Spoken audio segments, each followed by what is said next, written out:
सुप्रभातम। अहमस्मि डॉक्टर दीनानाथ साहा, सह प्राचार्य संस्कृतं पूर्णिमा राम प्रताप संस्कृत महाविद्यालय बैगनी दरभंगातः। गत कक्षायां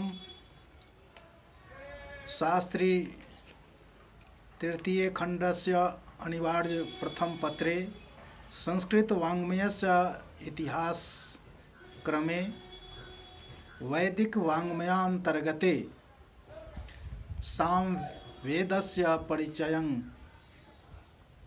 प्रस्तुतवान्। इदानीम् अहम् उपस्थितो अस्मि अथर्ववेदस्य परिचयो नीत्वा एव।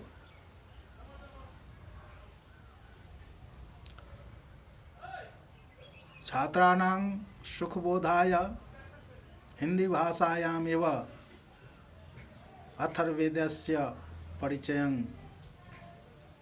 प्रस्तौमि। प्रिय छात्रों, चारों वैदिक संहिताओं में अथर्ववेद चतुर्थ संहिता के रूप में प्रतिष्ठित है। मनुष्य अपने जीवन को सुखमय बनाने के लिए अनेक प्रकार के अनुष्ठानों को तथा वेद विहित यज्ञादि कर्मों को करते हैं। यज्ञ कार्य के सम्यक निष्पादन के लिए जिन 4 ऋत्विजों की आवश्यकता होती है, उनमें से अन्यतम ऋत्विज ब्रह्मा का साक्षात संबंध अथर्ववेद से होता है। ब्रह्मा यज्ञ का अध्यक्ष होता है। इसका प्रधान कार्य यज्ञ के सारे कार्यों का विधिवत निरीक्षण करना तथा संभावित त्रुटियों का निराकरण करना होता है। इस कार्य के लिए ब्रह्मा को सर्ववेदविद होना परमावश्यक है तथा उसे मानसिक शक्ति से युक्त होना भी चाहिए, परंतु वह प्रधानतः अथर्ववेदज्ञ ही होता है। गोपथ ब्राह्मण के अनुसार तीनों वेदों के द्वारा यज्ञ के केवल एक पक्ष का संस्कार होता है। ब्रह्मा मन के द्वारा यज्ञ के द्वितीय पक्ष का संस्कार करता है। ऐत्रेय ब्राह्मण के अनुसार यज्ञ के 2 मार्ग हैं, वाक तथा प्राण मन। वाणी के द्वारा यज्ञ के एक पक्ष का संस्कार होता है तो दूसरे पक्ष का संस्कार मन के द्वारा ब्रह्मा करता है। इस कथन से स्पष्ट है कि यज्ञ की पूर्णता एवं संस्कार के लिए अथर्ववेद की परमावश्यकता है। यजमान के हितकारी पुरोहित को अथर्ववेदविद होना परमावश्यक है, तभी वह अपने यजमान का पूर्णतः हित कर सकता है। अथर्ववेद का ज्ञाता होने पर ही वह ऐहिक, आमुष्मिक, लौकिक, पारलौकिक सुख की सिद्धि का मार्ग प्रशस्त कर सकता है। अतएव अथर्ववेद वैदिक संहिताओं में अपना वैशिष्ट्यपूर्ण स्थान रखता है। अथर्ववेद के उपलब्ध अनेक नामों में अथर्ववेद, ब्रह्मवेद, अंगिरोवेद, भृगोंगिरोवेद, अथर्वांगिरस वेद, छंद, निगद वेद, भैषज्य वेद, अमृत वेद आदि मुख्य हैं। अथर्ववेद की व्याख्या तथा निर्वचन निरुक्त तथा गोपथ ब्राह्मण में उपलब्ध होता है। थर्व धातु गत्यर्थक है, अतएव अथर्व का अर्थ हुआ गतिहीन अथवा स्थिर। इसको स्पष्ट करते हुए पंडित क्षेमकरण दास त्रिवेदी कहते हैं कि थर्व धातु का अर्थ है चलना और अथर्व का अर्थ है निश्चल और वेद का अर्थ है ज्ञान। अतः अथर्ववेद का अर्थ है एक रस सर्वव्यापक परब्रह्म का ज्ञान। गोपथ ब्राह्मण में अथर्वा शब्द को अथर्वाक का संक्षिप्त रूप माना गया है। अथ जोड़ अर्वाक, अथर्वाक अथर्वा। सर्वव्यापी आत्मा को अपने अभ्यंतर देखना अथवा जिस वेद में आत्मा को अपने अभ्यंतर देखने की शिक्षा या उपदेश विद्यमान हो, उसी का नाम अथर्ववेद है।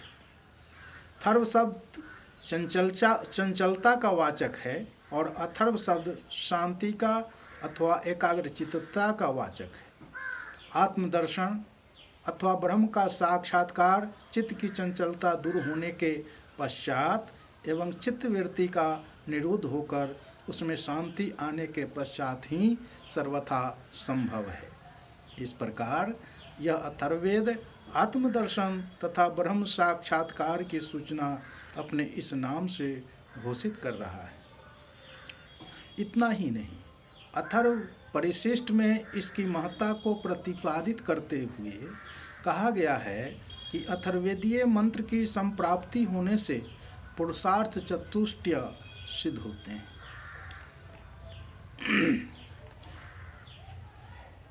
अब आइए अथर्ववेद की शाखाओं के बारे में जानकारी प्राप्त करें।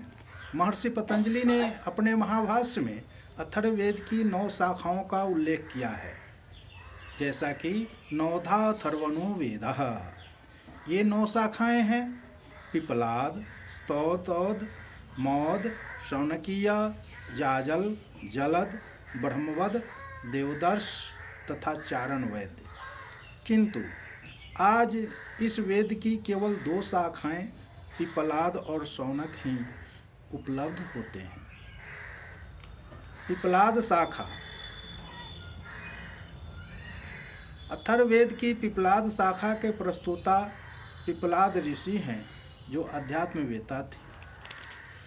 अध्यात्म जिज्ञासा के पूर्त्यर्थ एवं शंका समाधानार्थ सुकेशा, भारद्वाज आदि 6 मुनियों के इनके पास जाने का उल्लेख मिलता है और इन्होंने जो उत्तर दिया वे प्रश्नोपनिषद में सुरक्षित हैं।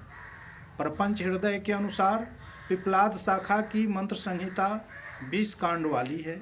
महाभाष्य के अनुसार सन्नो देवीरभीष्टय आपो भवन्तु पीतये शन्योरभिस्रवन्तु नः पिपलाद शाखा का प्रथम मंत्र है, परंतु आजकल प्रचलित शौनक संहिता में यह 6ठ सूक्त का प्रथम मंत्र है। शौनक शाखा। आजकल प्रचलित संहिता शौनक शाखा की है तथा गोपथ ब्राह्मण इसी शाखा का है। इसमें कुल 20 कांड, 730 सूक्त तथा 5987 मंत्र उपलब्ध हैं। अथर्ववेद का एक पंचमांश लगभग 1200 मंत्र ऋग्वेद के प्रथम, अष्टम तथा दशम मंडल से ज्यों के त्यों लिए गए हैं।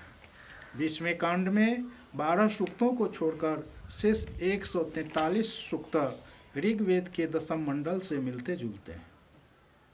अथर्ववेद का लगभग 6ठ भाग 50 सूक्त से अधिक भाग गद्यात्मक हैं। अथर्ववेदीय कौशिक सूत्र के दारिल भाष्य में अथर्ववेद की 3 संहिताओं आर्षि संहिता, आचार्य संहिता तथा विधि प्रयोग संहिता का उल्लेख किया गया है, जिसमें आर्षि संहिता ही मूल संहिता है। इसके भाष्यकार आचार्य सायन हैं, जिन्होंने संस्कृत में भाष्य किया था और संपादन पंडित शंकर पांडुरंगन ने किया। अंग्रेजी अनुवादकों में RTH ग्रिफिथ, व्हिटनी आदि का नाम आता है। हिंदी भाष्यकारों में पंडित क्षेमकरण दास त्रिवेदी, पंडित जयदेव विद्यालंकार, पंडित श्रीपाद दामोदर सातौलेकर आदि प्रमुख हैं। इसका फारसी अनुवाद प्रोफेसर महेश प्रसाद मौलवी के अनुसार कोई बहावन या भावन नामक विद्वान ने किया था।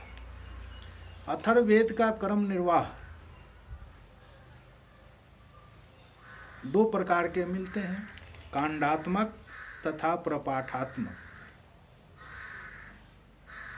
कांडात्मक जिसमें 20 कांड, 731 सूक्त और 5977 मंत्र हैं।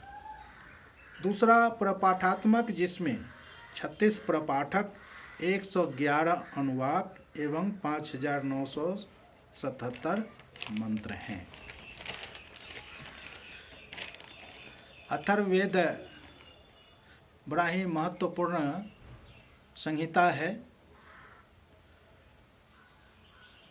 इसका प्रतिपाद्य विषय बड़ा ही विस्तृत है। आइए सारांश बतौर थोड़ी सी जानकारी प्राप्त करें। अथर्ववेद के प्रतिपाद्य विषयों का प्रतिपादन प्रायः 3 प्रकार से मिलता है। प्रथमतः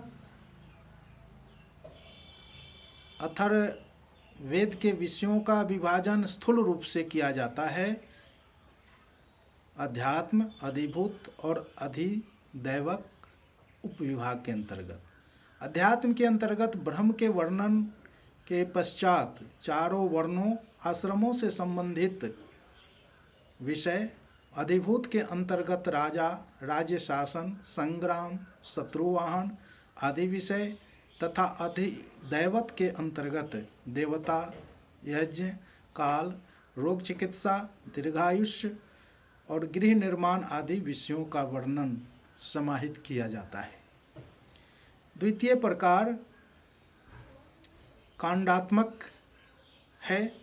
अथर्ववेद के प्रतिपाद्य विषयों का विभाजन कांडात्मक दृष्टि से किया गया है। प्रत्येक कांड का पृथक पृथक विषय निर्धारित है।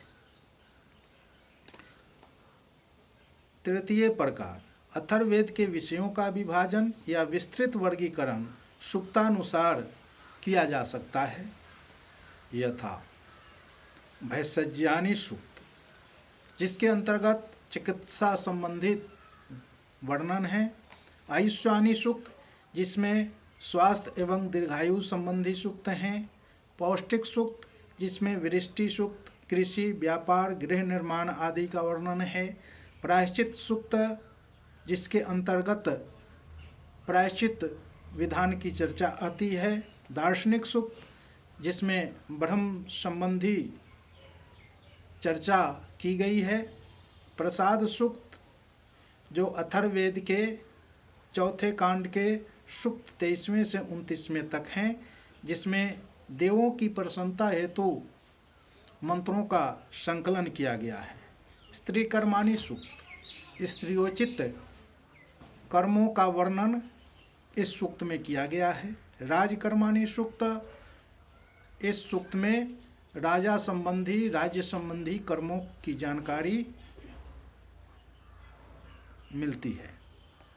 पृथ्वी सूक्त, यह अथर्ववेद के 12वें कांड